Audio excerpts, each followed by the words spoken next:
अध्याय 5 यीशु का पहाड़ी उपदेश। वह इस भीड़ को देखकर पहाड़ पर चढ़ गया और जब बैठ गया तो उसके चेले उसके पास आए और वह अपना मुंह खोलकर उन्हें यह उपदेश देने लगा। धन्य वचन। धन्य है वे जो मन के दीन हैं, क्योंकि स्वर्ग का राज्य उन्हीं का है। धन्य है वे जो शोक करते हैं, क्योंकि वे शांति पाएंगे।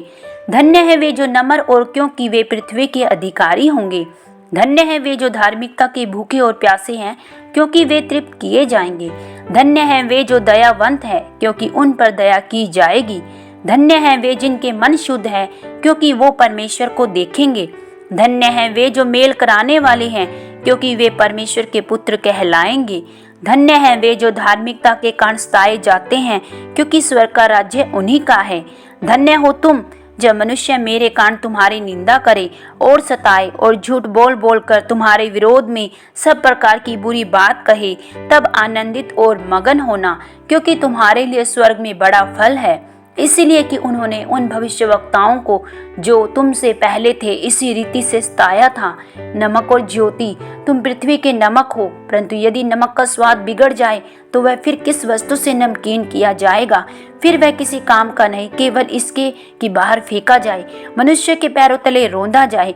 तुम जगत की ज्योति हो। जो नगर पहाड़ पर बसा हुआ है वह छिप नहीं सकता, और लोग दिया जलाकर पैमाने के नीचे नहीं परंतु दीवट पर रखते हैं, तब उससे घर के सब लोगों को प्रकाश पहुंचता है। उसी प्रकार तुम्हारा उजियाला मनुष्य के सामने चमके, कि वे तुम्हारे भले कामों को देखकर तुम्हारे पिता की जो स्वर्ग में है बड़ाई करें। व्यवस्था की शिक्षा। यह न समझो कि मैं व्यवस्था या भविष्यवक्ताओं की पुस्तकों को लोप करने आया हूँ। लोप करने नहीं परंतु पूरा करने आया हूँ, क्योंकि मैं तुमसे सच कहता हूँ कि जब तक आकाश और पृथ्वी टल न जाए तब तक व्यवस्था से एक मात्रा या बिंदु बिना पूरे हुए नहीं टलेगा। इसलिए जो कोई इन छोटी सी छोटी आज्ञाओं में से किसी एक को तोड़े और वैसा ही लोगों को सिखाए, वह स्वर्ग के राज्य में सबसे छोटा कहलाएगा। परंतु जो कोई इन आज्ञाओं का पालन करेगा और उन्हें सिखाएगा, वही स्वर्ग के राज्य में महान कहलाएगा।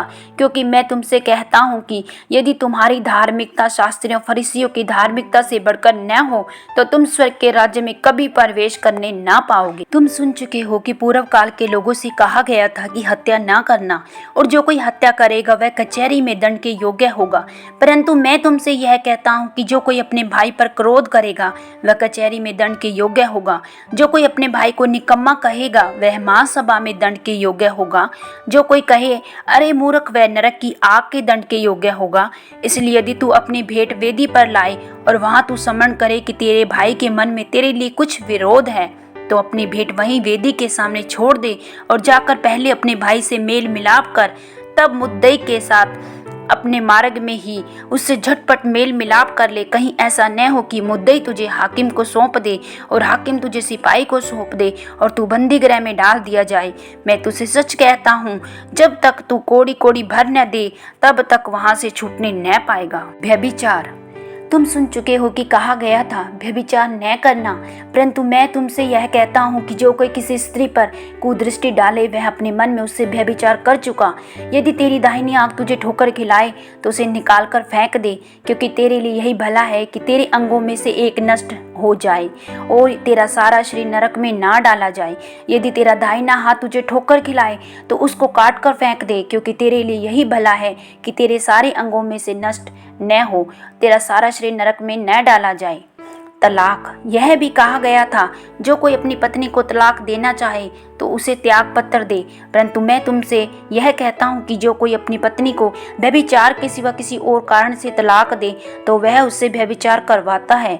जो कोई त्यागी हुई से विवाह करे वह भी व्यभिचार करता है। शपथ।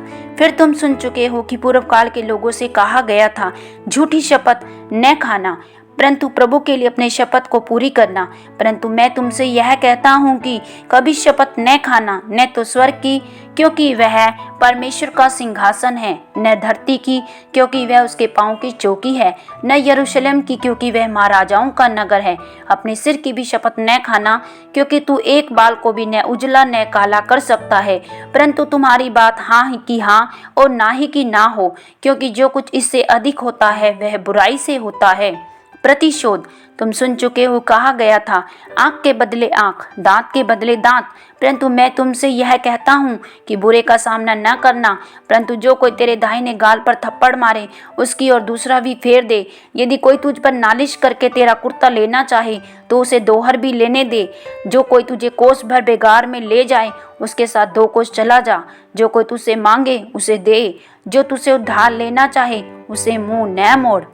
शत्रुओं से प्रेम।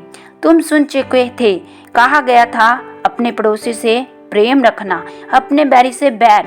परंतु मैं तुमसे यह कहता हूँ, अपने बैरियों से प्रेम रखो, अपने सताने वालों के लिए प्रार्थना करो, जिससे तुम अपने स्वर्गीय पिता की संतान ठहरोगे, क्योंकि वह भले और बुरे दोनों पर अपना सूर्य उदय करता है और धर्मी अधर्मी दोनों पर मेघ बरसाता है।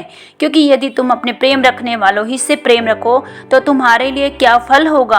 क्या महसूल लेने वाले भी ऐसा ही नहीं करते?